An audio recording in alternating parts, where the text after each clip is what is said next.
Bonjour et bienvenue sur la chaîne, j'espère que tout se passe bien pour vous avant ce début de week-end. Donc on voit que l'écosystème crypto-monnaie est un peu en pause. Je pense que Bitcoin il attend juste une nouvelle positive pour démarrer et enfin passer définitivement la barre des 35 000. Est-ce que ça va arriver dans la semaine qui arrive ou est-ce que on va au contraire descendre en dessous des 34 000. Bon, ça reste à voir, mais en tout cas, pour l'instant, l'écosystème crypto-monnaie est un peu en apnée. Et aujourd'hui, on se retrouve pour parler de quelque chose qu'il est déconseillé de faire dans l'écosystème crypto-monnaie, c'est-à-dire de FOMO. Donc, en effet, FOMO, c'est le fait d'acheter une monnaie lorsqu'elle pompe de plus de, on va dire, 50, 100%, etc. Et on décide d'acheter ces monnaies-là qui sont déjà fortement en hausse. Et moi, aujourd'hui, j'ai pris le pari et j'ai fait. C'est donc pour ça qu'on se retrouve aujourd'hui pour parler de tokens sur lesquels j'ai FOMO. Bien entendu, c'est déconseillé de acheter une monnaie lorsqu'elle a déjà fait plus de 20%, 30%, 40% parce qu'on a des chances qu'on se fasse plumer dans l'histoire. Mais je me suis dit, quitte à prendre un pari, je vais oser et donc du coup, j'ai un peu FOMO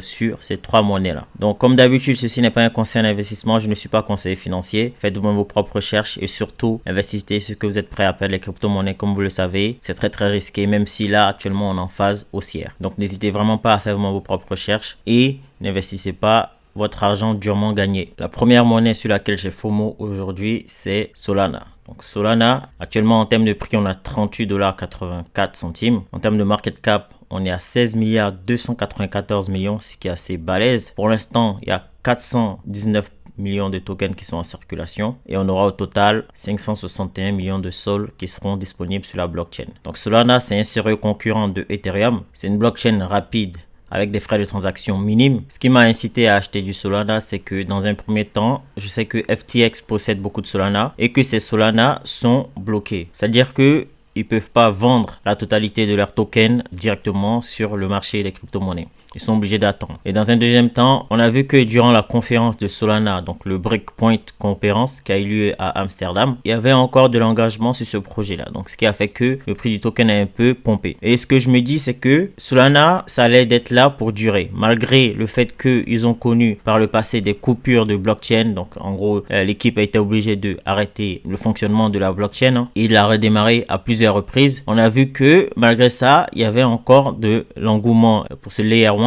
pour ce projet là. Donc du coup je me dis bon, on va voir, on va prendre un petit pari et mettre un petit billet. Il ne s'agit pas d'une partie importante de mon portefeuille, c'est juste un petit billet et on verra ce que ça donne. Si Solana retouche son plus haut, tant mieux pour moi. Sinon si ça redescend à zéro, au pire j'aurais pas perdu grand chose. Donc voilà, Solana c'est à surveiller. J'ai décidé de FOMO, on verra ce qui se passe. Le second projet crypto sur lequel j'ai FOMO, c'est Thorchain, Rune. Donc lui, ça fait déjà un moment que je l'ai dans mon radar. Et là, je me suis dit, tant qu'à FOMO, il faut y aller. Donc Rune, c'est quoi? C'est un protocole de liquidité qui est totalement décentralisé. Donc là, actuellement, en termes de prix, on est à 3,19$, 1 milliard 80 millions de dollars en termes de market cap. Pour l'instant, il y a 67% des tokens qui sont en circulation, soit 338 millions de tokens et on aura au total 500 millions de tokens qui seront générés sur Rune. Donc Rune, c'est un token qui est déjà monté à presque 20$, donc au précédent bull run, et je pense qu'il y a des chances qu'il réitère en fait sa performance parce qu'il y a de plus en plus de gens qui en parlent. Il y a des gens qui sont bullish aussi également sur Rune et je vois qu'il y a même des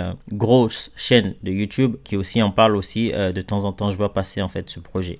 Donc je me suis dit pourquoi pas FOMO sur ce projet là, sachant que c'est quelque chose que je vais garder sur le long terme et donc du coup ça ne me coûte rien entre guillemets de mettre un petit billet dessus et attendre au prochain bull run afin de récolter les bénéfices. Donc voilà, j'ai décidé de FOMO sur Rune, donc Thorchain. Le troisième token sur lequel j'ai FOMO, c'est Injective. Donc Injective, c'est quoi?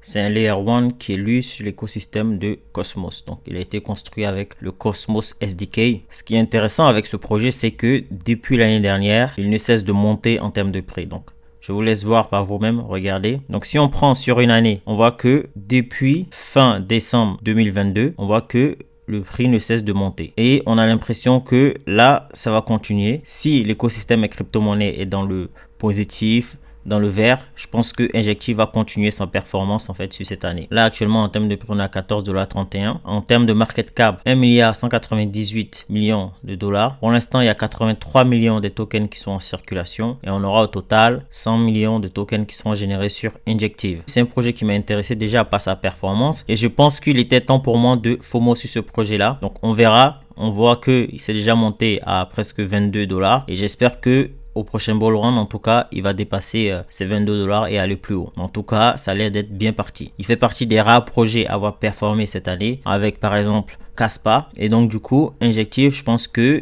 il est nécessaire de mettre un petit billet, donc c'est ce que j'ai fait. Il s'agit donc des tokens sur lesquels j'ai FOMO, mais sachez qu'il n'est pas conseillé de le faire. Il est préférable d'investir sur les monnaies lorsque les prix sont bas pour pouvoir le mieux profiter et donc du coup avoir le plus de multiples. Mais comme j'ai dit, il s'agit d'une petite part de mon portefeuille et je compte conserver ces tokens là pour le prochain bull run. Donc voilà, si ça vous a plu, n'hésitez pas à liker, à commenter, à partager, mais surtout à vous abonner, ça apporte de la visibilité à la chaîne. Et sur ce, on se retrouve très prochainement pour d'autres vidéos crypto-monnaies. Ciao et bon week-end.